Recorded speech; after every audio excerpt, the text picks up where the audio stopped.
హరిశ్చంద్రుడు భార్యని విక్రయించడంలోని అర్థం పరమార్థం ఈనాటి తరానికి అర్థం కాదు. ఈనాటి భార్యాభర్తలకు అస్సలు అర్థం కాదు. ఆనాటి వారికి భార్య వేరు భర్త వేరు కాదు. ఆర్య సంస్కృతిని ఆర్య సాంప్రదాయాన్ని తులనాత్మకంగా అనుసరించి జీవించే మనుష్యులు వాళ్ళు.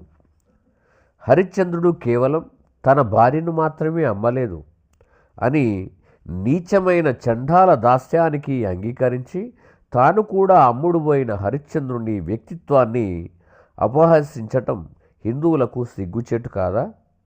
ఏ విలాసాలకో వ్యసనాలకో హరిశ్చంద్రుని సతీ విక్రయం జరగలేదు. ధర్మం కోసం, సత్యం కోసం, నీతి కోసం, నిజాయితీ కోసం, నిష్ఠ కోసం, నియామం కోసం చంద్రమతి విక్రయం జరిగింది.